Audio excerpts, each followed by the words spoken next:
اعوذ باللہ من الشیطان الرجیم بسم اللہ الرحمن الرحیم فللہ الحمد رب السماوات رب الارض ورب العالمین وله الکبریاء فی السماوات والارض وهو العزیز الحکیم اللہم صلی علی سیدنا محمد وعلی آل سیدنا محمد وصلت علیک وآلہ وسلم کثیرا کثیرا حرفا حرفا حلفا حلفا دائماً ابداً الصلاۃ والسلام علیک یا رسول اللہ، الصلاۃ والسلام علیک یا حبیب اللہ، الصلاۃ والسلام علیک یا نبی اللہ۔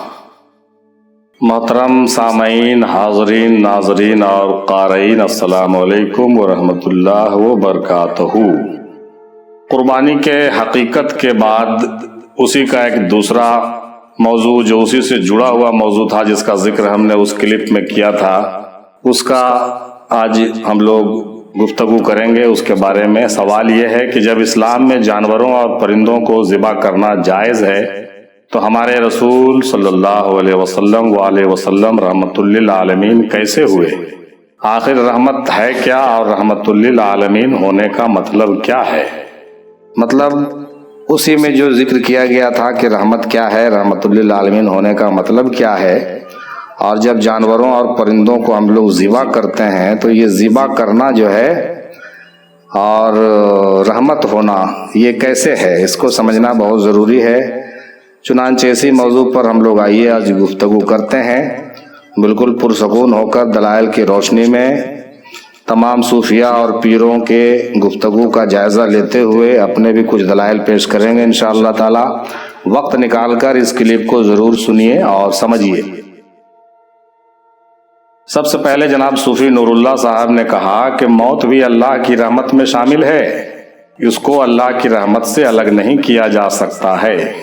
یعنی موت بھی جو ہے اللہ کی رحمت میں شامل ہے، کیونکہ قرآن میں صاف طور سے فرمان الہی ہے کہ اللہ کے راہ میں جو شہید ہوتے ہیں یعنی مرتے ہیں، اللہ تعالیٰ ان کو زندہ رکھتا ہے اور اس کو رزق دیا جاتا ہے۔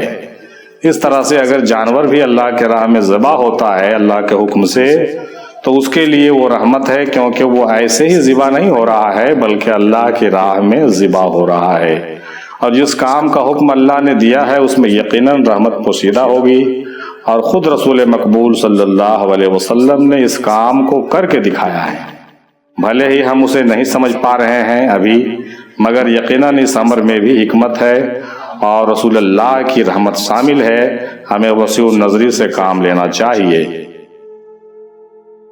جناب صوفی منصور شاہ وارسی صاحب نے کہا کہ رسول مقبول صلی اللہ علیہ وسلم یقیناً رحمت للعالمین ہیں اور ان کے نائب بھی رحمت ہیں، البتہ انہوں نے قربانی کی ہے تو اس کو زحمت نہیں سمجھنا چاہیے بلکہ وہ بھی رحمت میں ہی شامل ہے، کیونکہ انہوں نے جو کیا وہ اپنی مرضی سے نہیں کیا بلکہ بحکم ربی سے کیا ہے، اور آج بھی ان کے نائب کرتے ہیں۔ اسی لیے جس کام کا حکم اللہ نے دیا ہے وہ غیر رحمت نہیں ہو سکتا، چنانچہ اللہ کا حکم حکمت سے خالی نہیں ہوتا۔ جناب صوفی عیسیٰ قادری صاحب نے کہا کہ اللہ نے ہر چیز انسان کے لیے بنائی ہے، اللہ نے ہمیں ان نعمتوں سے بھی نوازا ہے۔ آپ جو سبزیاں کھاتے ہیں کیا اس میں جان نہیں ہے؟ ان میں بھی جان ہوتی ہے، مگر پھر بھی ہم کھاتے ہیں، اس پر تو کبھی ہم نے اعتراض نہیں کیا، پھر جانور اور پرندوں پر اعتراض کیوں؟ اصل میں تو اپنے اندر ہی جانور اور پرندوں کی بات ہے، اور رحمت ایک سمندر ہے، یعنی رحمت للعالمین ہونا بہت بڑی بات ہے۔ اس کو کھانے پینے کی چیزوں سے جوڑنا بیوقوفی اور کمظرفی کی دلیل ہے۔ جناب صوفی سلیم شیخ ابو العلائی صاحب نے کہا کہ حضور صلی اللہ علیہ وسلم وآلہ وسلم نے جو ظاہری طور سے جانور کو ذبح کیا تو وہ شریعت کا قانون تھا اور اس کا مقصد ہمیں پیغام دینا بھی تھا، لیکن اس کے علاوہ جس طرح سے حضرت عمر رضی اللہ تعالیٰ عنہ جب رسول اللہ صلی اللہ علیہ وسلم کو قتل کرنے کی نیت سے آ رہے تھے، لیکن جب وہ ان کے پاس آئے تو آپ صلی اللہ علیہ وسلم نے اپنے رحمت سے ہی یعنی کہ اپنی باطنی تلوار سے حضرت عمر کے اندر چھپے ہوئے جانور کو ذبح کر ڈالا، اس کے نتیجے میں وہ ایمان لے آئے۔ اس طرح سے رسول اللہ صلی اللہ علیہ وسلم رحمت للعالمین ہیں، جو اپنی باطنی تلواروں سے باطنی جانوروں کو اور لوگوں کے اندر چھپے ہوئے جانوروں کو ذبح کرتے ہیں، یہ سراسر رحمت ہے، رحمت کی دلیل ہے۔ مزید انہوں نے کہا کہ اصل مقصد تو اندر کے جانور کو ذبح کرنا ہے اور خیال کے پرندوں کو قربان کرنا ہے صاحب، اور اسلام کی حقیقت اسلام میں ہے، اسلام کی حقیقت اسلام میں ہے۔ نہایت ہی اصطلاحی اشارہ کرتے ہوئے انہوں نے اشارتاً یہ بات فرمائی کہ اسلام کی حقیقت اسلام میں ہے۔ جناب محترمہ لبنہ شاہد صاحبہ کہتی ہیں کہ اسلام میں جانوروں اور پرندوں کو ذبح کرنا اللہ کے حکم سے ہی ہے۔ اصل میں اللہ کا قرب ہی اللہ کی سب سے بڑی رحمت ہے۔ جب اس کا بندہ اللہ کے لیے اپنی ہر چیز قربان کر دیتا ہے تو اس پر اللہ اپنی رحمتوں کے دروازے کھول دیتا ہے۔ جس نے اللہ کو پہچان لیا اس نے سب کچھ جان لیا۔ اللہ کی پہچان میں ہی سارے سوالوں کے جواب موجود ہیں صاحب، اور جس نے اپنے نفس کو پہچانا اس نے اپنے رب کو پہچانا۔ جناب صوفی اس کے معراج صاحب نے کہا کہ قربانیاں محبت میں دی جاتی ہے، اور محبت دو طرفہ ہو تو مزہ ہوتا ہے۔ قربانیاں جو ہے محبت میں دی جاتی ہے، اگرچہ جانوروں کو ذبح کرنا اس کے لیے زحمت کی بات ہے، مگر جانور خود چاہتا ہے کہ میں رسول کے دست مبارک سے ذبح ہو جاؤں یا رسول اللہ کے لیے ذبح ہو جاؤں، کیونکہ اس کا رسول صلی اللہ علیہ وسلم کے دست مبارک سے ذبح ہونا اس کی نجات ہے، اس کے نجات کا سبب بن سکتا ہے اور باعث اعجاز ہے، اور یہی اس کے لیے رحمت ہے صاحب۔ مزید انہوں نے کہا کہ رسول مقبول صلی اللہ علیہ وسلم کے حکم کی پیروی خدا کے حکم کی پیروی کرنا ہے، اس لیے ہر حال میں ان کی اطاعت کرنا لازم ہے۔ اور یہ کہ جس طرح سے شریعت میں حکم ہے کہ بچوں کو نماز پڑھانے کے لیے مارنے کا حکم ہے، پیٹنے کا حکم ہے، اگرچہ مارنے سے ڈانٹنے سے اس بچے کو تکلیف ہوگی، لیکن حقیقت میں بچوں کو مارنا اور نماز کے لیے کہنا اگرچہ تھوڑی دیر کے لیے تکلیف کی بات ہے، لیکن یہ اس کے لیے رحمت ہے کہ نہیں، آپ ہی بتائیے۔ انہوں نے یہ مثال دے کر کے بتایا کہ بچوں کو تکلیف دے کر کے مار کے پیٹ کے اگر ہم اس کو راہ راست پر لاتے ہیں تو ظاہری طور پر یہ زحمت کی بات ہے، لیکن حقیقی طور پر یہ رحمت کی بات ہے۔ اس سے بھی ہم اس مسئلے کو سمجھ سکتے ہیں۔ اسی طرح اور بھی بہت سارے احکام ہیں جو کہ بظاہر بہت سخت لگتے ہیں، مگر اگر یہ نہ ہو تو نظام بھی درہم برہم ہو جاتا ہے۔ یعنی کہ اگر ہم کسی کو صحیح راستے پر لانے کے لیے زحمت دیتے ہیں تو یہ زحمت نہیں ہے صاحب، بلکہ اس کے لیے رحمت اور باعث رحمت ہے۔ اسی حکمت کے تحت دیکھیں تو ذبح کرنا اور قربانی کرنا آپ کو سمجھ میں آ جائے گا۔ جو چیزیں ہمارے لیے بنائی گئی ہیں اور اللہ تعالیٰ نے جس کو حلال قرار دیا ہے اور حکم دیا ہے کہ اس کو ذبح کرو، اور رسول اللہ صلی اللہ علیہ وسلم نے کر کے دکھایا، اس میں ہماری بھی اصلاح پوشیدہ ہوتی ہے، اور ممکن ہے کہ اس جانور کے واسطے بھی باعث نجات ہو، اس جانور کے لیے بھی نجات کا سبب بن سکتا ہے یقینی طور سے۔ مزید انہوں نے کہا کہ ہم قربانی کے وقت تو بہت بڑی بڑی دلیلیں لے کر آ جاتے ہیں کہ ذبح کرنا غلط ہے، ایسا نہیں کرنا چاہیے وغیرہ، لیکن باقی موقعوں پر ہم خاموش ہی رہتے ہیں۔ نظر و نیاز کرتے وقت مرغے اور خسی کو ذبح کرتے وقت ہمارا دھیان نہیں جاتا صاحب۔ اور یہ کہ روزانہ ہم سبزی بھی کھاتے ہیں، وہ بھی تو جاندار ہے، جو پانی پیتے ہیں اس میں بھی لاکھوں کی تعداد میں جراثیم موجود ہوتے ہیں، بیکٹیریا وائرس ہوتے ہیں، اور ہزاروں لاکھوں بیکٹیریا کو روز ہم مارتے ہیں، لیکن اس کے طرف ہمارا دھیان بالکل ہی نہیں جاتا، حالانکہ وہ بھی جاندار ہے، لیکن صرف قربانی کے وقت سب سے بڑے فلاسفر بن جاتے ہیں اور ہم لوگ فلسفہ دینے لگتے ہیں اور فتویٰ بگھارنے لگ جاتے ہیں۔ یہ مفاد پرستی نہیں تو اور کیا ہے؟ اسی لیے جس کا حکم اللہ تعالیٰ نے دیا ہے وہ ہمیں ضرور کرنا چاہیے، کیونکہ اللہ تعالیٰ کے حکم کے پیچھے بہت ساری حکمتیں ہوتی ہیں۔ جناب صوفی عیسیٰ قادری صاحب نے کہا کہ ایک بار سرکار دو عالم صلی اللہ علیہ وسلم اپنے حجرے میں تشریف لا رہے تھے تو حضرت عائشہ صدیقہ رضی اللہ تعالی عنہا نے دیکھا کہ باہر بارش ہو رہی ہے، لیکن جب حضور صلی اللہ علیہ وسلم اندر آئے تو آپ کا لباس سوکھا تھا۔ آپ نے فرمایا، اے عائشہ، تم نے جو دیکھا وہ رحمت کی بارش تھی، اور کہا کہ جہاں تک قربانی کا سوال ہے تو جانور کا نبی صلی اللہ علیہ وسلم کے ہاتھ مبارک سے ذبح ہونا ہی اس کے لیے رحمت ہے، اور جانور کا اللہ کے راہ میں ذبح ہونا ہی اس کے لیے باعث رحمت ہے۔ جناب صوفی سلیم صاحب نے کہا کہ میری یہ معراج کہ میں رسول اللہ تک پہنچوں، حیوانات کی یہ معراج کہ وہ اشرف المخلوقات تک پہنچے۔ بندہ جب حق میں فنا ہوتا ہے تو بندہ نہیں رہتا، اور جب حیوان اشرف المخلوقات میں جا کر فنا ہوتا ہے تو وہ پھر حیوان نہیں رہتا۔ اس جملے کو میں دوبارہ دہرانا چاہوں گا، ضرور غور کیجیے گا۔ بندہ جب حق میں فنا ہوتا ہے تو بندہ نہیں رہتا، یعنی انسان نہیں رہتا، اور جب حیوان اشرف المخلوقات میں یعنی انسان میں جا کر فنا ہوتا ہے یا انسان کے واسطے فنا ہوتا ہے تو وہ پھر حیوان نہیں رہتا۔ جو حق میں فنا ہوتا ہے حق کے دربار سے حق ہی بن کر لوٹتا ہے۔ اسی طرح حیوان جب انسان میں ظاہری اعتبار سے فنا ہوتا ہے تو وہ لوٹ کر واپس انسان کے شکل میں ہی آتا ہے۔ یہ بات اور ہے کہ اس وصل یا فنائیت کے مقام میں کوئی پاس ہو جاتا ہے تو کوئی فیل ہو جاتا ہے۔ قرآن حکیم کے سورہ واقعہ آیت نمبر 61 میں آیا ہے کہ ہم تمہاری جگہ تم جیسے اور لوگوں کو پیدا کر دیں گے، یعنی مخلوق کو پیدا کر دیں گے، اور تم کو ایسی صورت میں یا ایسی حالت میں پیدا کر دیں گے جسے تم نہیں جانتے۔ یہ آیت کا حوالہ جناب سلیم اکمل حیدرآبادی صاحب نے دیا ہے، سورہ واقعہ آیت نمبر 61۔ عروج انسانی اور نزول انسانی، عروج حیوانی اور نزول حیوانی کا یہ معمہ ہے۔ عروج انسانی اور نزول انسانی اور عروج حیوانی اور نزول حیوانی ایک معمہ ہے، اس پر ضرور غور و خوض کرنا چاہیے، تب جا کر کے یہ سارے راز پوشیدہ جو سربستہ ہیں وہ کھلنے لگیں گے انشاءاللہ۔ جناب صوفی احمد علی شاہ قادری صاحب نے کہا کہ نبی پاک صلی اللہ علیہ وسلم نے جانوروں کے روح کو بسم اللہ واللہ اکبر سے بخشایا ہے۔ جو جانور بغیر ذبح کے مرا وہ مردار موت مرا۔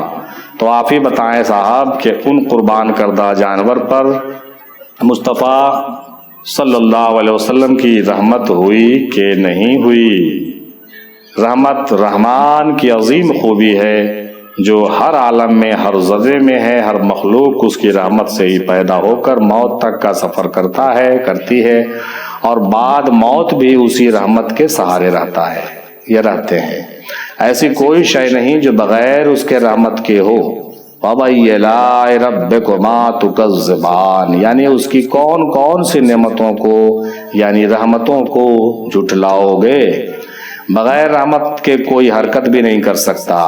اگر ایک پل کے لیے بھی اس کی رحمت اٹھا لی جائے تو وہاں اس کا عذاب آ جائے گا، اور تمام عالم میں اس کی رحمت ہر جگہ موجود ہے صاحب۔ وَرَحْمَتِي وَسَطَ كُلِّ شَيْءٍ، سورہ اعراف آیت نمبر 156 میں بھی اس کا ذکر ہے۔ ترجمہ ہے کہ اور میری رحمت ہر شے کو گھیرے ہوئے ہے، میری رحمت ہر شے کو گھیرے ہوئے ہے۔ وَمَا أَرْسَلْنَاكَ إِلَّا رَحْمَةً لِّلْعَالَمِينَ، سورہ انبیاء آیت نمبر 107 میں ہے، جس کا ترجمہ آپ سبھی جانتے ہیں کہ اے محبوب، اے رسول صلی اللہ علیہ وسلم، ہم نے آپ کو تمام عالمین کے لیے رحمت بنا کر بھیجا ہے، تمام عالمین کے لیے رحمت بنا کر بھیجا ہے۔ اسی لیے روز محشر بخشش کا فیصلہ رحمت کے ہاتھوں میں ہوگا یقیناً۔ جناب صوفی اشرف حسین منصوری صاحب نے کہا کہ جس طرح ایک قطرے کا دریا میں فنا ہو جانا ظاہر میں لوگوں کو دکھائی دے گا کہ دریا قطرے کو نگل لیا ہے، مگر اس قطرے کو دریا نے نئی حیات بخشی ہے، یہ بات وہ قطرہ اور دریا دونوں جانتے ہیں، اسی لیے وہ دریا اس قطرے کے لیے رحمت ہوئی۔ اسی طرح پروانے کا شمع کے لیے قربان ہونا پروانے کے لیے شمع رحمت ہے، اسی طرح عاشق یعنی تمام مخلوق کا معشوق یعنی رسول اللہ صلی اللہ علیہ وسلم کے لیے جان دینا رحمت ہے۔ ہر عاشق کی ایک ہی تمنا ہوتی ہے کہ یار کے لیے قربان ہو جاؤں، تمام کائنات کے لیے محبوب صلی اللہ علیہ وسلم کے لیے ان پر قربان ہو جانے سے بڑی رحمت اور کیا ہو سکتی ہے صاحب؟ تیرے غلاموں کی ٹھوکروں سے مردوں نے حیات پائی ہے، اٹھی ہے جس کی جانب بھی نظر اس کی بگڑی بن آئی ہے۔ جناب صوفی جی ایم خلیل صاحب قبلہ نے کہا کہ دراصل یہ بہت عمدہ موضوع ہے کہ اسلام میں جانور پرندے ذبح ہوتے ہیں، اس کے باوجود بھی سرکار دو عالم صلی اللہ علیہ وسلم رحمت للعالمین کیسے ہیں؟ دراصل یہ سوال ذہن میں آنے کے ساتھ ہمیں یہ شعور ہونا چاہیے کہ اللہ کے مخلوق کتنے قسم کی ہے۔ مخلوق 4 قسم کے ہیں۔ پہلا جن و انس، دوسرا فرشتے حور و غلمان، تیسرا جانور چرند پرند، اور چوتھا نباتات۔ یہ 4 کیٹیگریز جو ہیں مخلوقات کے ہیں۔ پہلا جن و انس میں نفس اور عقل دونوں موجود ہوتی ہے۔ فرشتوں میں صرف عقل ہوتی ہے، وہ نفس سے مبرہ ہوتے ہیں۔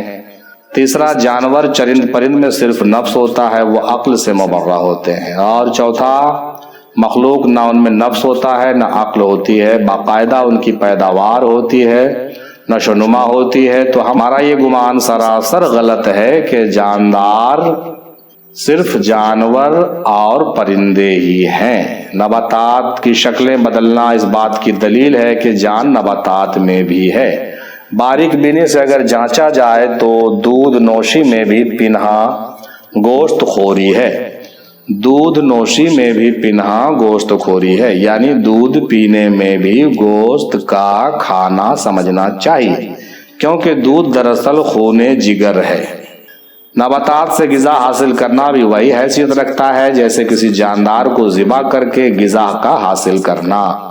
جس وقت اللہ جل جلالہ نے فرعون کو لشکر سمیت دریائے نیل میں غرق کر دیا، اس معجزے کے بعد موسیٰ علیہ السلام کی امت بھوک سے تڑپ رہی تھی۔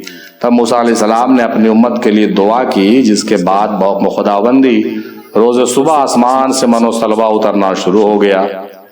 ذرا غور کیجئے، جس سے ان کی غذا پوری ہوئی۔ خیال رہے کہ من یعنی شبنمی شیریں شے، من جو ہے شبنمی شیریں شے کو کہتے ہیں جو گوند کی طرح نظر آتی تھی۔ اللہ درختوں کے پتوں پر بکثرت جما دیتا تھا، اور سلوہ ایک پرندہ ہے جسے بٹیر بھی کہتے ہیں ہم لوگ، اور یہ پرندے آسمان سے کثیر تعداد میں اترتے تھے، جسے پکڑ کر لوگ خوشگوار غذا کے طور پر استعمال کرتے تھے۔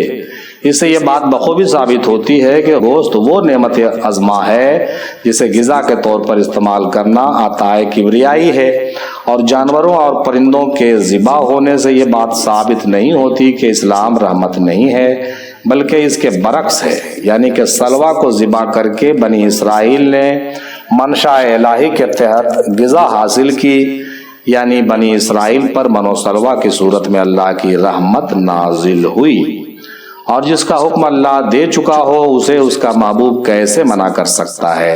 حاصل کلام یہ محترم کہ جو جانور اور پرندے اسلام میں حلال ہیں اس سے غذا حاصل کی جا سکتی ہے۔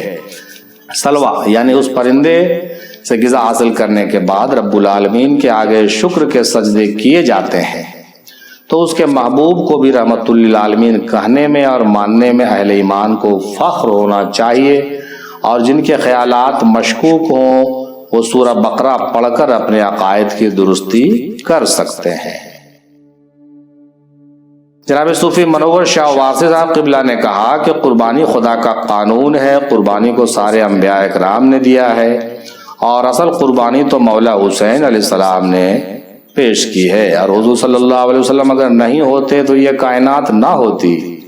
یہی رحمت کی سب سے بڑی دلیل ہے۔ جناب صوفی عبدالصمد وارثی صاحب نے کہا کہ عشق قربانی چاہتا ہے۔ جب اس رب نے نبی کریم صلی اللہ علیہ وسلم کو چاہا تو ان کے خاندان یعنی پنجتن پاک کی قربانی چاہی۔ امت کو عشق کا سبق دینے کے لیے قربانی دینی پڑتی ہے، تو کیا آپ صلی اللہ علیہ وسلم اپنے نواسوں کے لیے رحمت للعالمین نہ تھے؟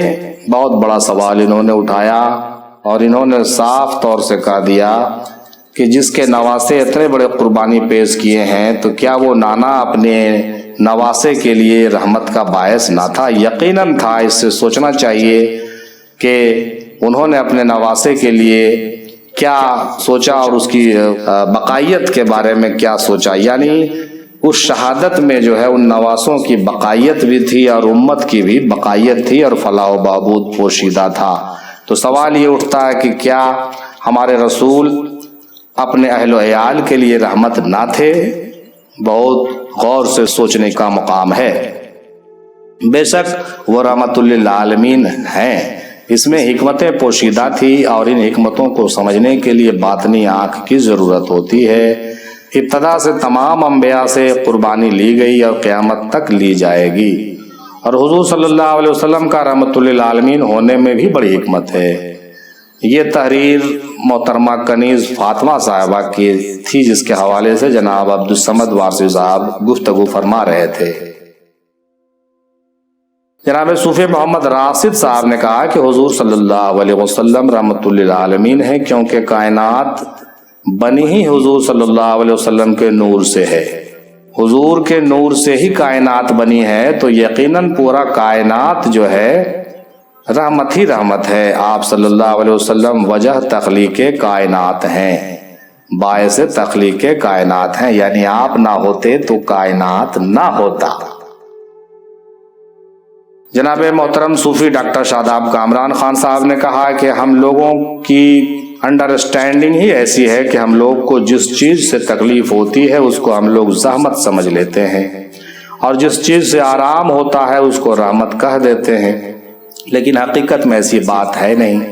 بعض چیزیں جو ہمارے لیے زحمت لگتی ہے وہ ہمارے لیے رحمت ہو سکتی ہے، اور بعض چیزیں جو رحمت محسوس ہوتا ہے وہ زحمت ہو سکتا ہے ہمارے لیے۔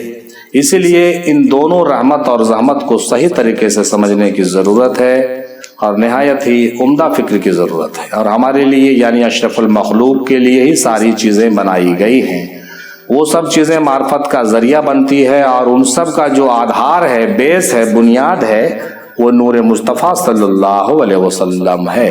اگر کوئی شے اشرف المخلوق کے کام آئے تو یہی اس کے لیے سب سے بڑی رحمت ہے۔ کوئی بھی شے یا کوئی بھی مخلوق اگر اشرف المخلوقات کے کام آ جائے تو یہ اس کے لیے باعث رحمت ہے، اور اس کو بنانے کا مقصد بھی یہی ہے۔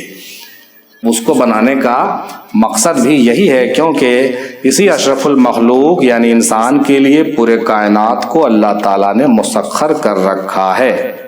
یعنی کہ جانور کا ذبح ہونا اس کے لیے رحمت ہے، کیونکہ اس کا مقصد ہی یہی ہے۔ ہمارے ماننے اور نہ ماننے سے کوئی فرق نہیں پڑنے والا۔ جناب عبدالصمد وارثی صاحب نے پھر کہا کہ حضور صلی اللہ علیہ وسلم رحمت للعالمین ہی نہیں بلکہ آپ مالک و مختار بھی ہیں صاحب۔ وہ 18,000 مخلوق کے مالک ہیں، 18,000 عالمین کے مالک ہیں، اس لیے آپ صلی اللہ علیہ وسلم جسے چاہیں رکھیں اور جسے چاہیں ذبح کریں۔ آپ صلی اللہ علیہ وسلم جسے چاہیں رکھیں اور جسے چاہیں ذبح کریں، ان کی مرضی ہے، یہ ان کو اختیار ہے، اور ویسے بھی مالک اپنے غلام کی برائی نہیں بھلائی ہی چاہتا ہے۔ اور حضور صلی اللہ علیہ وسلم وآلہ وسلم نے جو کچھ بھی کیا وہ ہمیں بھی ضرور کرنا چاہیے، یہی ہمارے لیے بہتر ہے، یہی ہمارے لیے مناسب ہے، اسی میں ہماری بھلائی ہے۔ جناب عظیم افضلی صاحب نے کہا کہ ہمارے پیر و مرشد سرکار میم ہندی رحمۃ اللہ علیہ اکثر مچھلی پھنسایا کرتے تھے۔ آپ سے ایک دن کچھ لوگوں نے کہا کہ حضور آپ مچھلی کیوں پھنساتے ہیں؟ تو آپ نے فرمایا تمہیں کیا خبر میں ان کو انسان بنا رہا ہوں؟ اللہ اکبر۔ یعنی دادا میم ہندی رحمۃ اللہ علیہ جب مچھلی پھنسایا کرتے تھے تو لوگ ان سے کہا کرتے تھے کہ آپ جیو ہتیا کیوں کرتے ہیں؟ تو آپ نے جواب دیا یا دیتے تھے کہ آپ کو کیا معلوم ہے کہ میں کیا کر رہا ہوں؟ ممکن ہے کہ میں جس کو پھنسا رہا ہوں اس کو میں انسان بنا دوں۔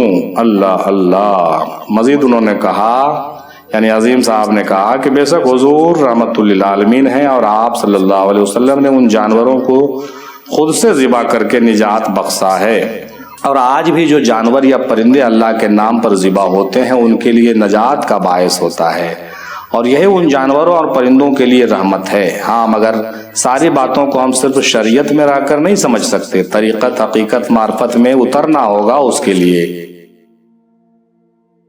جناب صوفی اس کے معراج صاحب نے پھر کہا کہ جس طرح سے مرشد اپنے مرید کو ریاضت کی بھٹی میں ڈالتا ہے، گرچہ ریاضت مرید کے لیے زحمت لگتی ہے، مگر حقیقت میں وہی ریاضت اس کے لیے رحمت ہوتی ہے یا نہیں ہوتی ہے، آپ خود سوچ کے دیکھ لیجئے۔ جناب صوفی حامر محبوب صاحب نے کہا کہ رحمت رحم سے نکلا ہے۔ رحم شکم مادر کو کہتے ہیں، جو بچے کے لیے ایک شیلڈ کا کام کرتی ہے، اور حضور صلی اللہ علیہ وسلم رحمت للعالمین ہے، کیونکہ آپ صلی اللہ علیہ وسلم تمام عالمین یعنی عالم ناسوت، عالم ملکوت، عالم جبروت، عالم لاہوت اور عالم ہاہوت کے لیے شیلڈ حضور صلی اللہ علیہ وسلم ہی ہیں۔ جناب صوفی وصال علی خان صاحب نے کہا کہ صرف جانور ہی نہیں بلکہ مختلف نباتات میں بھی جان موجود ہوتے ہیں صاحب، اس کو ہم استعمال کرتے ہیں ان چیزوں کو، تو کیا ہمیں یہ سمجھنا چاہیے کہ ہم اس مخلوق کے لیے زحمت کا باعث ہیں؟ یقیناً نہیں، کیونکہ تمام مخلوقات ایک دوسرے پر منحصر ہے اور ایک دوسرے کے کام کے لیے ہی پیدا کیے گئے ہیں، لہذا یہ سب چیزیں انسان کے لیے اشرف المخلوق کے لیے مسخر ہے، اور اشرف المخلوق کے لیے ہی تمام کائنات کو اللہ تعالیٰ نے بنایا ہے، لہذا ایسا سوچنا کہ ہم اس کے لیے زحمت ہیں بے وقوفی ہوگی۔ اور آخر میں انہوں نے یہ بھی کہا کہ تمام سوالوں کے جواب آپ کے اندر موجود ہوتے ہیں، آپ خود میں ڈوب کر غور کریں اور تمام سوالوں کے جواب آپ کو مل جائیں گے۔ آپ کو اپنے وجود میں اترنا چاہیے، اپنے وجود میں ڈوبنا چاہیے۔ جناب صوفی ڈاکٹر شاداب کامران صاحب نے پھر کہا کہ اسلام میں جانوروں اور پرندوں کو ذبح کرنے کا حکم اس لیے بھی ہے، یعنی کہ جائز اس لیے ہے کیونکہ دنیا میں ایسے بہت سارے ملک ہیں جہاں نباتات یعنی سبزیاں پھل وغیرہ پیدا ہی نہیں ہوتے، اور کئی جگہ تو بہت کم ہوتے ہیں، صرف سبزی سے پیٹ بھرنا ممکن نہیں ہے، لہذا اس لیے اسلام میں جانوروں اور پرندوں کو حلال کیا گیا اور ذبح کرنا جائز رکھا گیا، کیونکہ تمام مخلوقات کے لیے حلال رزق ہو سکے اور اس کا جو ہے پیٹ بھر سکے، لیکن قتل کرنا جائز نہیں۔ اسلام میں پورے عالم کے بھلائی کے لیے ہے، اسلام جو ہے پورے عالم کے بھلائی کے لیے ہے، پورے عالم کے فلاح و بہبود اور نجات کے لیے ہے، اس کی بہتری کے لیے ہے اور زندگی اچھے سے جینے کے لیے ہے، اور حضور صلی اللہ علیہ وسلم کی موجودگی ہی ہر عالم کے لیے رحمت ہے۔ جناب صوفی شیخ ضمیر صاحب نے کہا کہ جس طرح انسان اللہ کے راہ میں شہید ہوتے ہیں تو انہیں ہم مردہ نہیں کہتے، ان پر اللہ کی رحمت ہوتی ہے، اسی طریقے سے اللہ تعالیٰ کی راہ میں اللہ کے حکم سے جو جانور اور پرندے ذبح ہوتے ہیں اس کو قتل کرنا نہیں کہا جا سکتا، بلکہ وہ ذبح ہوتا ہے اور اس پر اللہ کی رحمت یقینی طور پر ہوتی ہے کہ اس کا نسل ختم نہیں ہوتا بلکہ بڑھتا ہی جاتا ہے، اس میں برکت ہوتی ہے، لہذا اسے ذبح کرنا رحمت سے باہر نہیں ہے، اور جس کام کا اللہ حکم دیتا ہے اس میں رحمت اور برکت پوشیدہ رہتی ہے۔ یہ تحریر پروفیسر ذکی ستاری صاحب کے حوالے سے گفتگو کر رہے تھے۔ جناب صوفی مستقیم وارثی صاحب نے کہا کہ سوال میں ہی جواب چھپا ہوا ہے، یعنی کہ جو حلال ہوتا ہے وہ رحمت میں داخل ہو جاتا ہے، حلال ہونے والی چیزوں کے لیے حلال ہونا رحمت ہے، یعنی کہ جن چیزوں کا حکم اللہ اور اللہ کے رسول نے دیا ہے وہ ہمیں کرنا ہے، اور جن چیزوں سے اللہ کے رسول نے ہمیں روکا ہے اس سے رک جانا ہے، اسی کا نام اسلام ہے صاحب۔ اس کے علاوہ آپ صلی اللہ علیہ وسلم رحمت للعالمین ہونے کے باوجود آپ نے کئی جنگیں لڑی ہیں، یعنی کہ جہاں جس چیز کی ضرورت ہوتی ہے وہاں ویسا کیا جاتا ہے۔ جو لوگ اس کے خلاف میں بات کرتے ہیں تو ان کی ایمان میں کمزوری ہے، اور ایسا ضرور سمجھنا چاہیے کہ یہ کم ظرفی ہے۔ اور مزید انہوں نے کہا کہ حضور صلی اللہ علیہ وسلم کے پاس تمام قسم کے اختیار ہونے کے باوجود آپ نے کبھی بھی دشمنوں سے بدلہ نہیں لیا، یہی تو رحمت للعالمین کا مطلب ہے، دشمنوں کو بخش دیا، یہ رحمت للعالمین ہونے کا بہت بڑا دلیل ہے، اور ماں کا شفقت بھی رحمت للعالمین کا ہی صدقہ ہے صاحب۔ جناب صوفی شرف الدین ندیمی ابو العلائی صاحب نے کہا کہ اس موضوع کو سمجھنے کے لیے شروع سے سمجھنا ہوگا، ہر جانور ایک دوسرے کا غذا ہے، چھوٹا جانور بڑے جانور کا غذا ہے، اسی طریقے سے انسانوں کی غذا بھی بہت سارے جانور اور پرندے ہوتے ہیں، یہ طریقہ بہت پہلے سے چلا آ رہا ہے، چنانچہ اسلام میں رسول پاک صلی اللہ علیہ وسلم نے سکھا دیا کہ اس کو ذبح کر کے اس پر اللہ کا نام لے کر کھایا جائے، تو وہ حلال ہو جاتا ہے، یعنی بسم اللہ و اللہ اکبر پڑھ کر اسے ذبح کیا جاتا ہے، کیونکہ اللہ کے نام لینے سے وہ حلال ہو جاتا ہے، اور جلالی نام لیا جاتا ہے، رحمت اور رحیمی کا نام نہیں لیا جاتا، اس کا ذکر نہیں کیا جاتا، کیونکہ وہ انسان کی غذا ہے۔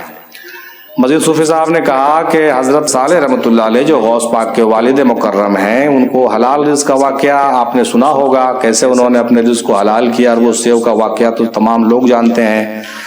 ولادت غوث پاک رحمۃ اللہ علیہ کا ذکر کرتے ہوئے انہوں نے کہا، اور پھر بالآخر ذبح جانور کے موضوع پر آ گئے، اور انہوں نے دلائل کے ساتھ یہ بیان کیا کہ جب جانور کو ذبح کیا جاتا ہے تو اسے مکمل حلال کر دیا جاتا ہے، یعنی کہ اس کا حلال ہونا فنا ہو جانا ہے، اور پھر اس کے لیے بھی فلاح و بہبود کی راہیں ہموار ہو جاتی ہیں، اور اس جانور کو بھی کامیابی نصیب ہو جاتی ہے۔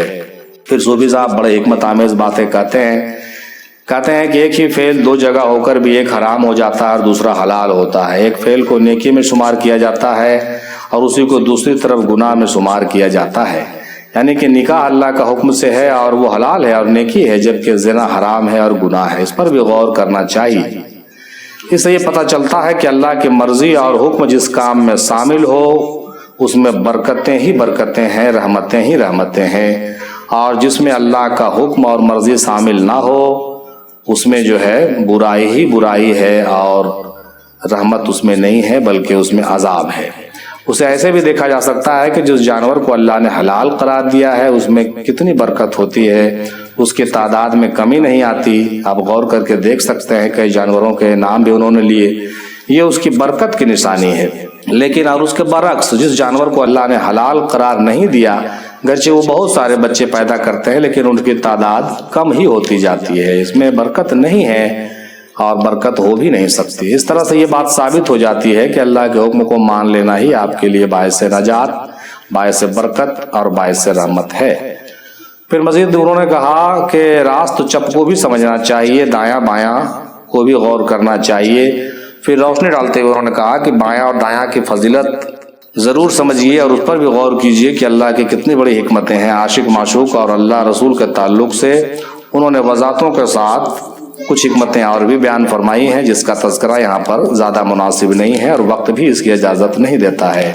چنانچہ صوفی صاحب آگے کہتے ہیں کہ رحمت للعالمین کو پہچاننے کی ضرورت ہے، سمجھنے کی ضرورت ہے، اور جس جانور کو ہم ذبح کرتے ہیں وہ خدا کی طرف سے منتخب ہوتا ہے، سلیکٹ ہوتا ہے، اور سب سے بڑی بات یہ ہے کہ اس جانور کی بھی روحانی ترقی ہمارے ذریعے سے منظور ہوتی ہے۔ صاحب اس میں کوئی عجیب نہیں کہ اللہ تعالیٰ اسے انسان کے شکل میں پیدا کر دے اور وہ بھی کامیابی کی منزل کو طے کرتا ہوا جنت کا حقدار ہو جائے، اس میں کوئی مذائقہ نہیں۔ وہ قدرت والا ہے، جیسے چاہے وہ اپنی قدرت کا استعمال کر کے کسی ایک مخلوق کو دوسرے مخلوق کے صف میں لا کے کھڑا کر سکتا ہے، جیسا کہ بعض روایات اور بعض قصے کہانیوں سے بھی یہ باتیں ثابت ہیں۔ قرآن کے اور احادیث کے کئی باتوں سے یہ بات جو ہے پتہ چلتا ہے۔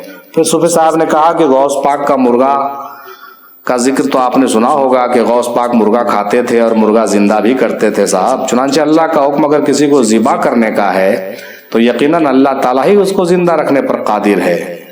یہ مثال بھی بہت بڑی بات ہے جو اس سوال کا جواب آپ کو ڈھونڈ کر دے سکتا ہے، اور یہ کہ جس طرح مریض ڈاکٹر کے پاس جا کر خود اپنا آپریشن کرواتا ہے، گرچہ یہ بہت تکلیف دہ بات ہوتی ہے لیکن پھر بھی وہ کرواتا ہے، پیسے دے کر کرواتا ہے، کیونکہ مریض کو ٹھیک ہونا ہے، مریض ٹھیک ہونا چاہتا ہے۔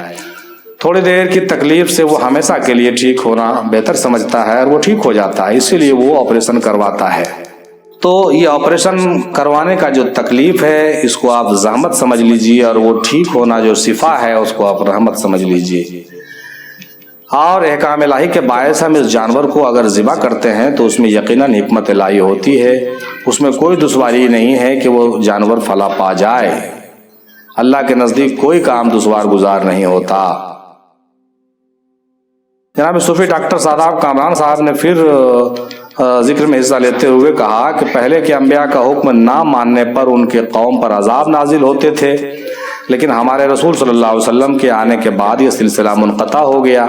یہی سارے عالم کے لیے رحمت کی بات ہے، اور رحمت للعالمین کا یہ بھی دلیل ہے کہ پہلے عذاب آتے تھے، قوم پر عذاب آتا تھا، نازل ہوتا تھا، لیکن ہمارے رسول صلی اللہ علیہ وسلم وآلہ وسلم کے نزول کی یہ برکت اور یہ فضیلت ہے ہمارے لیے، ہم امتوں کے لیے، کہ پہلے کے طرح عذاب ہمارے پاس نہیں آتا اور ہم پر بہت رحم و کرم کا معاملہ ہوتا ہے، اور اس امت کا ہر انسان معرفت حاصل کر سکتا ہے اور دیدار الہی بھی کر سکتا ہے بغیر بے ہوش ہوئے۔ یعنی موسیٰ علیہ السلام تو بے ہوش ہو جاتے تھے دیدار الہی میں کرتے کرتے، لیکن یہ بھی اللہ کی رحمت اور رحمت للعالمین کا صدقہ ہے صاحب کہ اس امت میں یعنی امت محمدی صلی اللہ علیہ وسلم میں انسان معرفت بھی حاصل کر سکتا ہے اور دیدار الہی بھی حاصل کر سکتا ہے اور اپنے ہوش کو بھی قائم رکھ سکتا ہے۔ یہ بہت بڑی رحمت کی بات ہے، ایک الگ انداز سے انہوں نے ایک نئی بات پیش کی ہے۔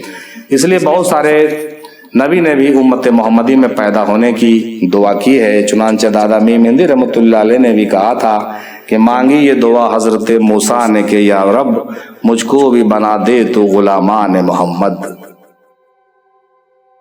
جناب صوفی عمران حسینی صاحب نے کہا کہ قرآن کریم کے مختلف آیت میں جانوروں کو ذبح کرنے کا حکم اور اشارہ دیا گیا ہے۔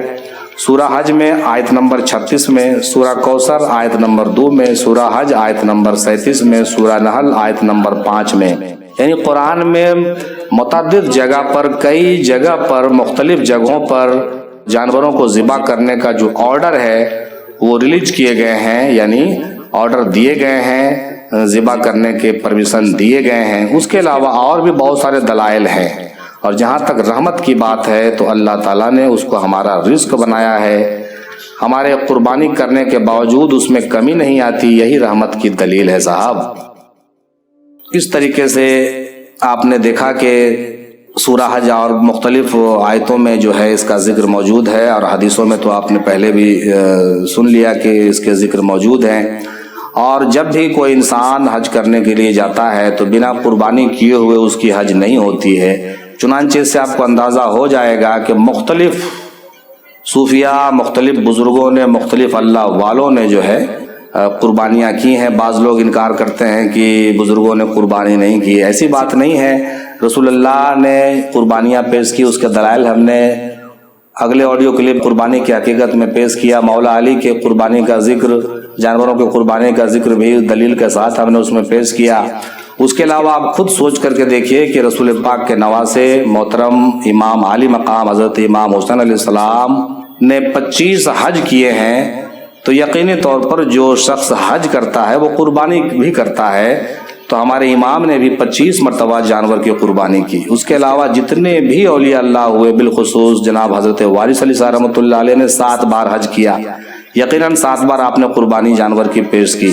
اسی طریقے سے تمام اولیاء اللہ نے اکثر و بیشتر نے جو حج کیا ہے انہوں نے قربانی بھی پیش کی ہے۔ اس کے علاوہ بھی جن لوگوں نے حج نہیں بھی کیا ہے وہ اپنے گھروں پر قربانی کیا کرتے تھے۔ خود دادا سرکار میں مہندی رحمۃ اللہ علیہ ہمارے پیر و مرشد جانوروں کی قربانی اکثر و بیشتر کیا کرتے تھے۔ ہاں البتہ بہت سارے صوفیہ جو بالکل فقر و فاقہ میں اپنی زندگی گزارتے تھے وہ کبھی کبھار اس سے بچ جاتے تھے یا چھوٹ جاتے تھے، چونکہ وہ صاحب صلاحیت نہیں ہوتے تھے، اور یہ فرض جو ہے قربانی صاحب نصاب پر ہے۔ چنانچہ یہ اس طرح کی باتیں کر کے، الزام لگا کر کے کہ بھائی کچھ بزرگوں نے نہیں کیا تو قربانی نہیں کرنی چاہیے یا جانور کا ذبح کرنا اسلام نہیں ہے، یہ غلط فہمی مجھے لگتا ہے کہ اس آڈیو کلپ کے سننے کے بعد آپ کے دل و دماغ سے پوری طرح سے نکل جائے گی۔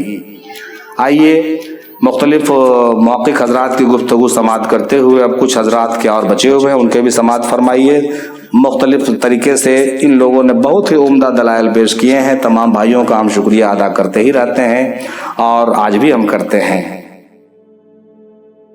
اب جناب صوفی عمر صاحب نے کہا کہ لا موجود الا اللہ، خود کوزہ، خود کوزے کی مٹی، خود کوزہ بنانے والا، خود کوزے سے پانی پینے والا، خود کوزہ توڑنے والا۔ چنانچہ انہی کے اس جملے پر یہ بات مجھے یاد آئی کہ میں نے حال ہی میں ایک شعر لکھا تھا کہ میں خود ہی خود کو ذبح کر رہا ہوں، میں خود ہی مارتا ہوں اور مر رہا ہوں میں۔ یہ اہل معرفت کی باتیں ہیں جو نہایت باریک ہیں۔ چنانچہ جناب صوفی عمر صاحب نے بھی اس کا ذکر کرتے ہوئے حضرت مولانا روم رحمۃ اللہ علیہ کے حوالے سے کچھ جملے لکھے ہیں۔ غور فکر کرنے والی بات ہے، بہت ہی ہدایت کی بات ہے، بہت ہی بہتر۔ جناب صوفی اشرف حسین منصوری صاحب نے کہا کہ جس طرح ایک اللہ کا دوست مجذوب گالیوں اور ڈنڈوں سے لوگوں کو فیض دیتا ہے، وہ لوگوں کو گالیاں بک کر کے اور ڈنڈا مار مار کر کے لوگوں کو فیض پہنچاتا ہے، لوگوں کو دعائیں دیتا ہے، اسی طریقے سے حضور صلی اللہ علیہ وسلم کا جانوروں پر چھری چلانا، چھری پھیرنا، ذبح کرنا، مارنا بھی اس کے لیے رحمت ہے صاحب، اور یہ جانوروں کی خوش نصیبی ہے۔ نہایت عمدہ اور بہت ہی باریک بات انہوں نے پیش کی ہے، اس پر بھی ہم تمامی لوگوں کو غور کرنا چاہیے کہ اس طرح کی زحمت نہیں ہے بلکہ رحمت ہی رحمت ہے صاحب۔ امید ہے کہ تمام بھائیوں کی باتیں آپ اچھی طریقے سے سمجھ ہی گئے ہوں گے۔ ہمارے بھی بہت سارے جو لاجک تھے ہمارے کئی بھائیوں نے پیش کر دیے، چنانچہ اپنے جانب سے زیادہ بات نہیں کرتے ہوئے صرف ہم اشارہ کرنا چاہیں گے جو اوپر ذکر ہوا ہے، جیسا کہ صوفی صاحب نے ڈاکٹر اور مریض کے آپریشن کے حوالے سے بھی یہ بتا دیا کہ کس طریقے سے مریض کو لگتا ہے کہ ہم آپریشن کرائیں گے تو میرے لیے زحمت ہے، لیکن یہ آپریشن اس کے لیے رحمت ہوتا ہے۔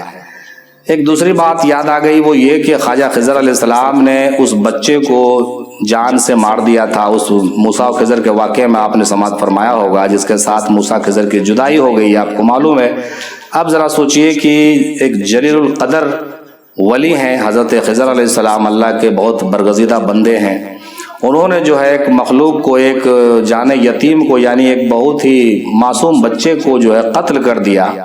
ظاہری طور سے تو لگتا ہے کہ بہت برا ہوا، لیکن چونکہ اس کام کے لیے اللہ کا حکم تھا، اس میں بڑی فلاح و بہبود تھی اور کئی راز سربستہ اس میں پوشیدہ تھے، جس کا ذکر آپ اپنے پیر و مرشد سے کر سکتے ہیں اور کچھ باتیں بیان بھی نہیں کی جا سکتی ہے۔ چنانچہ وہ ظاہری طور کا جو چیز ہم کو دکھتا تھا وہ بہت غلط تھا، لیکن اس میں جو ہے بڑے حکمت تھے، چنانچہ وہ بھی ہوا۔ یہ بھی ایک بہت بڑا مثال ہے خواجہ خضر اور اس بچے کے مثال سے کہ بھائی خواجہ خضر نے بچے کو کیسے اور کیوں ہلاک کر دیا، اور کیا ہلاک کرنا کیا شوبھا دیتا ہے، کیا یہ اسلام میں داخل ہے، کیا یہ انسانیت ہے؟ ظاہری طور سے وہ انسانیت سے بھی گرے ہوئے نظر آتے ہیں، لیکن حقیقت اس کی بالکل ہی برعکس ہے صاحب۔ اب دیکھیے ایک تیسرا لاجک آپ غور فرمائیے، حدیث قدسی کتاب عین الفقر میں صفحہ نمبر 14 پر ہے، آپ اس کو پڑھے ہوں گے، سنے ہوں گے، جس میں اللہ کے رسول نے فرمایا کہ میں جسے عزیز رکھتا ہوں اس کو قتل کرتا ہوں، میں جسے چاہتا ہوں اسے میں قتل کرتا ہوں اور اس کا بدلہ میں خود ہو جاتا ہوں۔ اب ذرا سوچ کر کے دیکھیے کہ اللہ کے رسول یہ بات کھلے طور پر کہہ رہے ہیں کہ میں جس کو زیادہ چاہتا ہوں، جس سے زیادہ محبت کرتا ہوں، اس کو کیا کرتا ہوں؟ خود سے قتل کرتا ہوں اور اس کا بدلہ میں خود ہو جاتا ہوں۔ اس سے ذرا اندازہ لگائیے میرے بھائی، دوستوں، بزرگوں، بھائیوں، بہنوں، کہ قتل کرنا، ذبح کرنا کتنی قرب و وصال کا معاملہ ہے، کتنے بڑے قرب و وصل کا معاملہ ہے کہ کوئی عاشق اپنے کوئی معشوق اپنے عاشق کو قتل کرے اور وہ عاشق معشوق واصل بحق ہو جائے، اس کو قرب و وصال کی منزلیں مل جائے۔ اس سے بڑی رحمت اور اس سے بڑی کامیابی اور کیا ہو سکتی ہے؟ اس پر ضرور غور کیجئے گا۔ یہ میرے طرف سے خاص طور سے لاجک پیش کیے گئے ہیں کہ اللہ کے رسول نے یہ بات جو بیان فرمایا وہ کیسے بیان فرمایا، اور اس کے پریکٹیکل آپ کو ملیں گے تمام جگہوں پر، تمام واقعات پر آپ غور کیجئے گا تو پتہ چلے گا کہ اس کی کتنی حقیقت ہے۔ چوتھی بات یہ سمجھ لیجئے جناب کہ جہاد میں جو کافروں کو ہم قتل کرتے ہیں، حالانکہ کئی بھائیوں نے اس کا ذکر کیا ہے کہ جہاد میں کافروں کو قتل کرنے کا حکم قرآن بھی دیتا ہے اور لوگوں نے کر کے بھی دکھایا ہے، رسول اللہ بھی خود تمام جہاد میں شامل ہوئی۔ الگ بات ہے کہ اپنے دست مبارک سے آپ نے کسی کو قتل نہیں کیا، یہ آپ کا ایک بہت بڑا معاملہ تھا، یا بعض روایت کے مطابق آپ کے دست مبارک سے بھی لوگوں کی شہادت ہوئی ہے، یہ ایک الگ معاملہ ہے، لیکن خود مولا علی کے ہاتھوں سے کتنے لوگوں کی قتل ہوا ہے اور کتنے ہمارے صحابہ بھی جو ہے شہید ہوئے، آپ سب جانتے ہیں، اس کا ذکر بھی ہمارے صوفیوں نے کیا ہے، ہمارے محققوں نے کیا ہے۔ تو اس سے پتہ چلا صاحب کہ جہاد میں جو ہم کسی کو قتل کرتے ہیں وہ بھی رحمت میں شامل ہے، اور ہم جو مارے جاتے ہیں، شہید ہوتے ہیں، وہ بھی ہم رحمت میں شامل ہے، یعنی ہم شہید ہو کر اس کے رحمت میں داخل ہو رہے ہیں، اور کافرین قتل ہو کر بھی جو ہے اس کے لیے باعث نجات اور باعث فلاح و بہبود کی راہیں کھل رہی ہیں۔ اس پر بھی ضرور غور کرنا چاہیے۔ پانچواں پوائنٹ جس کا ذکر میں نے پہلے کر دیا کہ تمام صحابہ، تمام بڑے بڑے لوگوں نے، خود امام حسین علیہ مقام نے جو ہے اکثر و بیشتر جو ہے اولیاء کرام نے جو ہے حج کیا اور قربانیاں پیش کی ہے، اس کا ذکر میں نے پہلے کیا چھٹی بات یہ کہ جس کا ذکر صوفی صاحب نے کیا کہ غوث پاک جو ہے مرغا کو ذبح بھی کرتے ہیں اور اس کو زندہ بھی کرتے ہیں، یعنی جو ذبح کر رہا ہے وہ زندہ کرنے پر قادر ہے۔ جب سوچی جب انسانی روپ میں ایک ولی برگزیدہ غوث پاک رضی اللہ تعالیٰ عنہ و رضوانہ کسی مخلوق کو ذبح بھی کرتے ہیں اور زندہ کرنے پر بھی قدرت رکھتے ہیں، تو ذرا سوچ کے دیکھیے کہ اللہ اور اللہ کا رسول اگر ایسا حکم دیتا ہے تو کیا وہ اس کو زندہ کرنے اور اس کو فلاح و بہبود اس کو حاصل کرانے یا اس کو نجات دینے پر قادر نہیں ہے، یا پھر سے اس کو زندہ کرنے پر قادر نہیں ہے؟ یقیناً قادر ہے۔ ممکن ہے کہ وہ اس مخلوق کو تبدیل کر کے اشرف المخلوق بھی بنا سکتا ہے، اس میں کوئی شک کی بات نہیں میرے بھائی، اس پر ضرور غور کرنا چاہیے۔